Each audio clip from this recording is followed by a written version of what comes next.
Hello friends, இந்த பதிவில் ஜூலை மாதத்துக்கு உண்டான கிரகநிலைகள் எவ்வாறு இருக்கிறது, என்னென்ன மாற்றங்கள் நடக்கப் போகிறது போன்ற விவரங்களை காண இருக்கிறோம். ஜூலை மாதம் 8ஆம் தேதி சுக்கிரன் என்ற கிரகம் மிதுனத்திலிருந்து ரிஷபத்திற்கு சஞ்சாரம் செய்கிறது. நாம் அனைவருக்கும் தெரியும், செவ்வாய் என்ற கிரகம் மேஷத்தில் இப்பொழுது ஆட்சியாக இருக்கிறது. ஜூலை மாதம் 12ஆம் தேதி செவ்வாய் ரிஷப ராசி மண்டலத்துக்குள் அமர்ந்து குருவுடன் சேர்வதனால் குரு மங்கள யோகமாக மாறுகிறது. இந்த செவ்வாய் என்ற கிரகம் துணிச்சல், வேகம், சடுதியில் முடிவெடுக்கக்கூடியது, ஆற்றல், எனர்ஜெட்டிக்காக செயல்படுவது, எந்த ஒரு விஷயத்தையும் அதிவேகமாக அணுகுமுறை செய்வது, எந்த ஒரு சூழ்நிலையிலும் நாம் விட்டு கொடுக்காமல் இயங்கக்கூடியது, எந்த ஒரு விஷயத்தையும் உரத்த குரலில் நாம் பேசுவது, யாராக இருந்தாலும் ஒரு கை பார்த்து விடலாம் என்று எந்த பிரச்சனையையும் விட்டு கொடுக்காமல் வேகமாக நம்மளை இயக்கக்கூடிய கிரகம்தான் இந்த செவ்வாய், அங்காரகன் என்ற கிரகம்.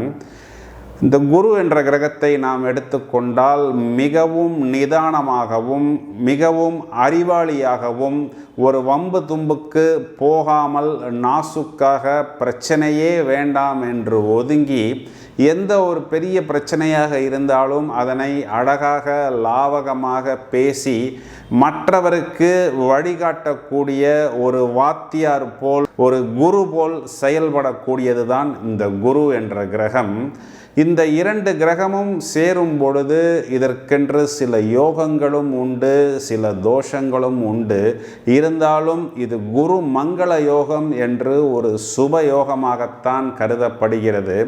இதனால் பெரிய அளவில் தொழில் பெறக்கூடிய நிலை, ஒன்றுக்கு மேற்பட்ட சொத்துக்களை நாம் வாங்கி அதனை அனுபவித்து அதன் மூலம் ஏராளமான சம்பத்துக்களை பெறக்கூடிய அமைப்பு, அதிகாரம் மிக்க உயர்நிலை பதவிகளில் நாம் அமர்வது, அரசியலில் பெரிய ஒரு அந்தஸ்தை பெறுவது, ஒரு உயர்நிலை என்று சொல்லக்கூடிய ஆணையிடும் பதவிகளில் நாம் அமர்ந்து நமது அதிகாரத்தை வெளிப்படுத்தி நமது ஆணையை, நமது கட்டளையை நிறைவேற்றுவதற்கு ஏராளமான நபர்கள் நமக்கு கீழ் இயங்குவது, உயர் பதவி வெளிச்சத்தில் இருப்பது போன்ற சுப யோகத்தை கொடுப்பதுதான் இந்த குரு மங்கள யோகம்.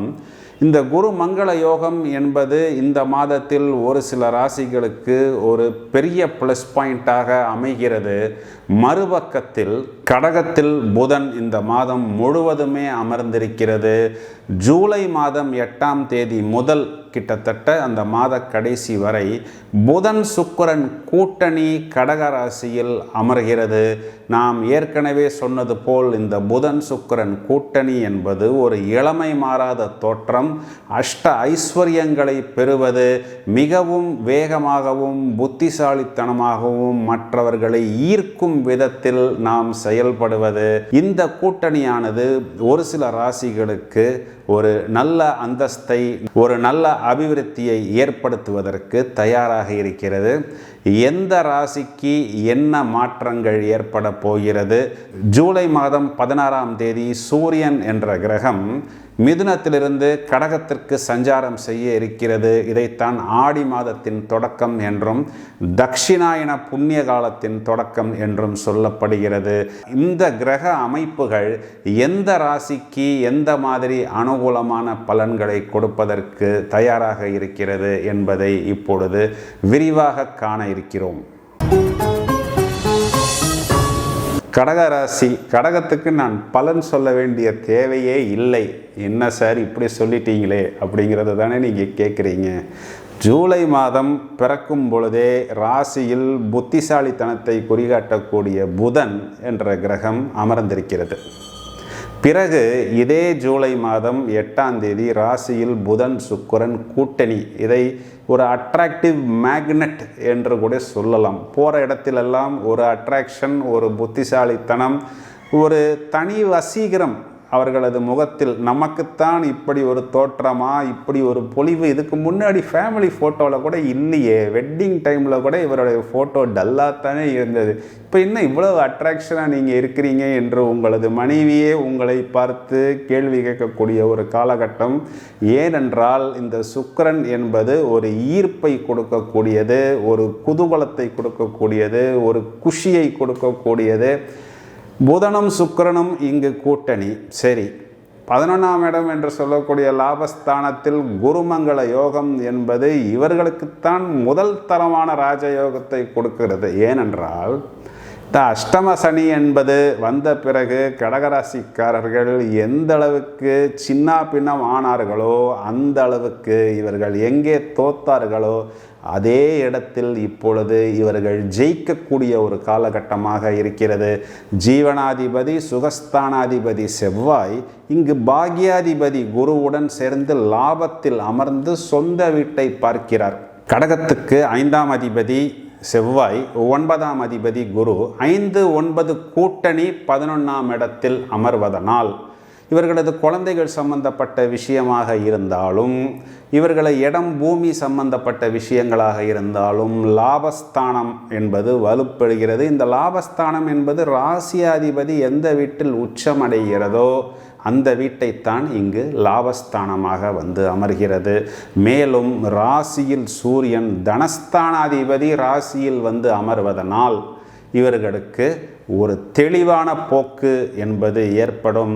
மேலும் 3ஆம் இடத்தில் இருக்கக்கூடிய கேதுவிற்கு குருவின் பார்வை, 7ஆம் வீட்டுக்கு குருவின் பார்வை. 7ஆம் வீடு என்பது களத்திரஸ்தானம். எங்கே சார் என்னுடைய லைஃப் பார்ட்னர், வெகு நாட்களாக காத்து கொண்டிருக்கிறேன் என்று சொல்லக்கூடிய நபர்களுக்கு லைஃப் பார்ட்னர் கண்களில் தெரியக்கூடிய காலகட்டமாக அமைகிறது. அஷ்டமத்தில் சனி இருக்கிறதே என்று நாம் வருத்தப்பட வேண்டிய தேவையில்லை. ஏனென்றால் சனி இப்பொழுது வக்கர நிலையில் இருக்கிறது. நவம்பர் மாதம் 15 தேதி வரை சனி வக்கரம். இந்த ஒரு 100 நாட்கள் 120 நாட்களில் இவர்கள் பிரமாதமாக உபயோகித்து கொண்டு அனைத்து காய்களையும் இவர்கள் நகர்த்தலாம். கடகராசிக்கு மட்டும் நான் மார்க் சொல்வதென்றால் 100க்கு 1000 மார்க் என்று சொல்லிவிட முடியும். ஏனென்றால் அந்த அளவுக்கு இவர்களுக்கு தனம், லக்ஷரி, குடும்பம், வாக்கு, பாக்கியம், புத்திரம், லாபம் அனைத்து விஷயங்களிலும் இவர்களுக்கு டபுள் ஸ்ட்ராங் என்று தான் இருக்கிறது. பிரமாதமாக உபயோகித்து கொள்ளுங்கள். வாழ்த்துக்கள். நண்பர்களே, நாம் பலன்களை மேலோட்டமாக பலன்களாக சொல்லாமல் ஜோதிட விளக்கங்களையும் மற்றும் நுணுக்கங்களையும் எடுத்து சொல்வது என்பது ஒரு உயர்நிலை புரிதல் ஏற்பட வேண்டும் என்பதற்காகத்தான். உங்களது நட்புகளுக்கும் உறவினர்களுக்கும் இந்த பதிவை நீங்கள் ஷேர் செய்யுங்கள். தொடர்ந்து இணைப்பில் இருங்கள். மேலும் பல அரிய தகவல்கள் தயாராகி கொண்டிருக்கிறது. Thank you friends.